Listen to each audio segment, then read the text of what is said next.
Hey everyone, welcome back to my channel. So one of you guys requested this video because she said she was having a hard time leaving her phone while in dedicated period, and sometimes actually because of the length of the dedicated period, or the fact that this is a period dedicated solely for step one. Sometimes it can be overwhelming that you're trying to find a cop out of anything, and the phone just becomes your resort. And obviously this is annoying. So I'm gonna today give you 6 tips that I used to do. Like, I tried so many ways, like I kind of learned it the hard way, so I figured out what works for me. So I'm gonna share with you what I did, and hopefully you can find it helpful. So the first thing I actually did, and that was long before dedicated actually, it was like in my second year of med school or something like that. For a completely different reason, I deleted all my social media apps except for WhatsApp. So that's obviously because I need it, like to chat with family and friends, stuff like that. But even before dedicated, or it's not because of dedicated, but I just deleted my social media apps. I deleted Facebook, Instagram, stuff like that, because simply it wasn't good for me.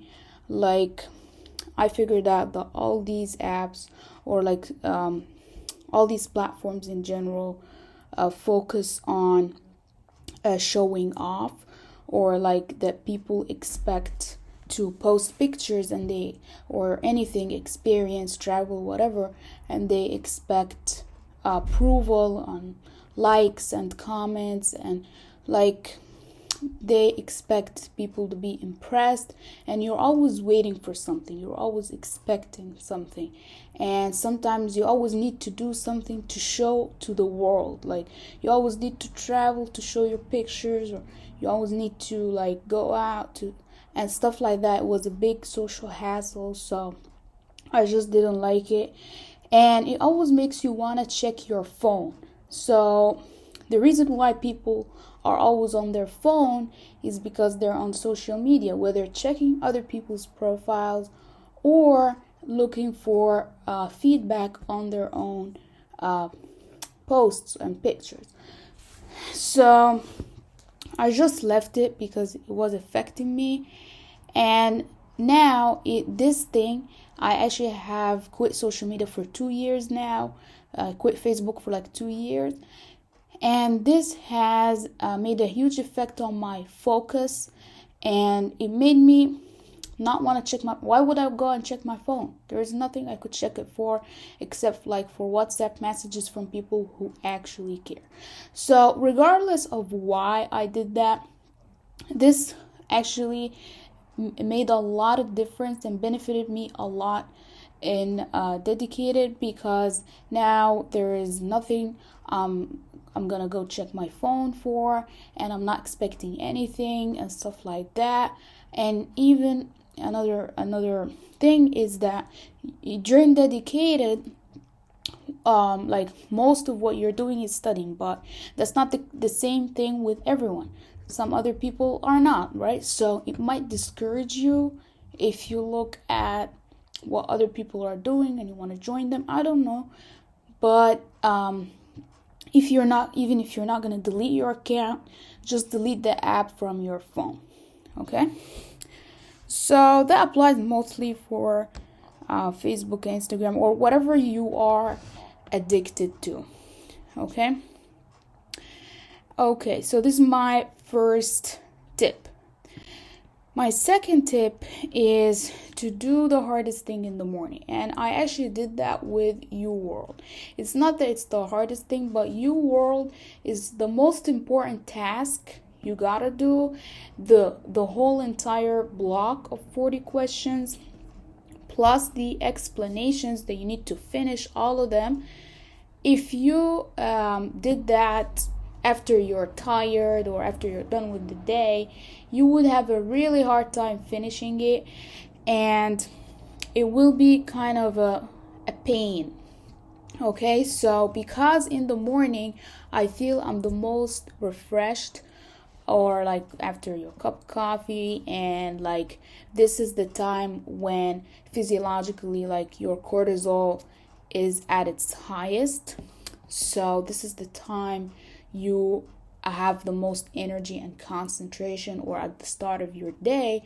And so for the most important tasks, or the tasks that require so much concentration and effort, I would suggest you do them first thing in the morning, so that you do not postpone them later, and so that you don't feel discouraged later because they're heavy or anything, so that you get them over with in the morning. And that's what I did. Like, that's what I do with my everything in my life, really, and my studies right now. I do the hardest thing in the morning. Okay? Now, my third tip is to vary the tasks. Now, sometimes when you are doing one single task, okay, like for example, right now you're only doing Anki, and 1 hour has passed, and then you don't know that you're bored out, but your brain knows that, okay? So actually, you kind of space out after an hour of Anki, or half an hour even, and you space out, and then you open YouTube, or like you check your phone, or you do anything outside of your task. This is actually a sign of boredom, right? But you want to convince yourself otherwise, but it's true. This is because your brain is so bored out when you're doing one task for a very long time, and you're just sick of it, but you want to convince yourself otherwise. You want to discipline yourself, and no, I'm not sick of it, I'm going to continue. And you still space out, and you still surf YouTube and stuff. So whenever I find myself in such a state, and I actually go through this a lot, like just the other day I was doing Anki for my medical school, and I actually did that exact thing. So whenever you find yourself caught up in that situation, right away do something else. Okay, so you have your plan for the day. You have to do UWorld, you have to do Anki, and you have to watch videos. So once you find yourself in this situation where you are so bored out that you can't continue Anki, even if it's not done yet, like you've only done half of it, stop it and start another task, okay? Because otherwise, you're not going to finish either of them in this boredom state. So stop it, even if it's halfway through, and then watch a video, do something else, and then continue. Okay? So this is actually very important to keep boredom out. Okay, and that's something I actually did. So sometimes, like, I would get so bored of a topic that I wouldn't want to study anything else. So is it better to do that, or to do something else that will also add to your daily tasks? So to do something's better than do nothing, because you're bored out. So I guess varying tasks is something that achieves your daily goal, and at the same time like helps with productivity. Okay, so my fourth tip is to have an accountability buddy, and that's actually what I went through in Dedicated. I had so many friends who were like always checking up on me, and people I know from my school, they were always like, once you let them know that you're in Dedicated, they're always going to check up on you and find out, did you finish UWorld? How did your self-assessment turn out? Stuff like that. To have someone always on track with you is kind of encouraging. Like, it always wants you to do better and push yourself more. And like, even if you have like been discouraged throughout the way, sometimes you need something to tell these people who are also worried about you. So actually, this is kind of encouraging. And at the same time, I also had a friend, like in my last week when I was like completely burned out. I told my friend the tasks I should finish for the day. Okay, so I sent her the list of my to-do list, and she always checked up on me at night to make sure that I actually did them. So even though she wasn't dedicated, but she knows that this matters to me. So the point is, you are always gonna make sure that you fulfill these tasks in order to have something to offer them or to bring to the table when they ask you. And I also had another friend who always kept checking on me all through dedicated. So these people are actually subscribed to me right now. So it's a great thing to have that, and especially if you have supporting parents or like anyone living with you. This matters a lot actually. Sometimes you can get bored out and say like hell with it, like I'm burned out and stuff like that, and it's only those people who are like have hope in you that will keep you going. So always have an accountability buddy, guys. Okay, so my fifth tip is exercise. Now remember when I told you that like when you feel that the bored out state after going through halfway through Anki, and you find a card that is so difficult, so you stop and you surf YouTube, stuff like that. When I was in this state, okay, I went up all the way, like get up from your desk, and I did 10 push-ups. Every time I get in this state, I do 10 push-ups.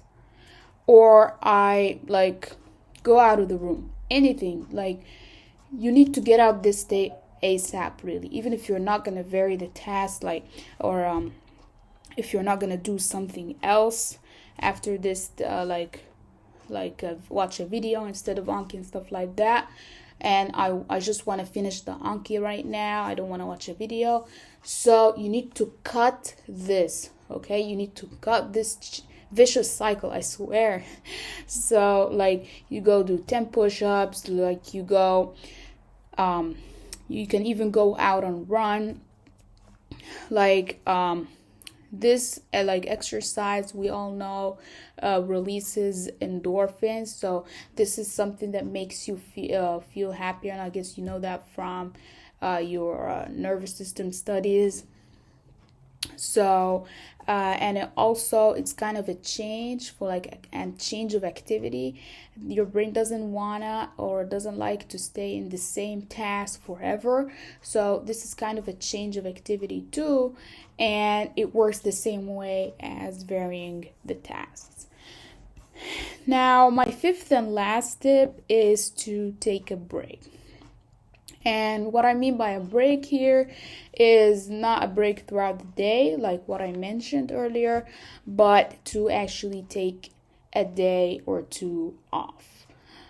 And this kind of like, you shouldn't be used to this so much, like, because it can sometimes cut your plans. But whenever you've done, like, for example, 2 whole weeks of studying and you haven't come out of the house for 2 weeks or something like that, then this is the time that you gotta change the scene. Like, no varying tasks and no exercise can change that. You need something bigger. So at this point, you need to change the scene. And what I mean by change the scene is to take a day completely off of everything related to USMLE. Like, you go out with your friends, whatever, as a day off, or with your family. Okay, so no amount of varying tasks nor exercise can beat burnout. With burnout, you have to take a day off. Trust me. Okay.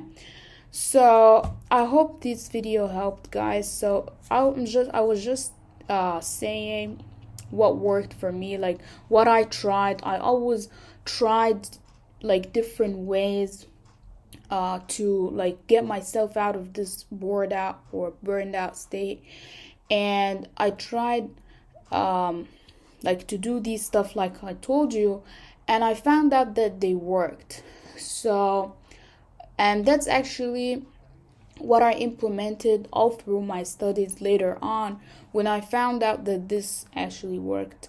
So I hope it works with you, and God bless you guys. All the best with your studies.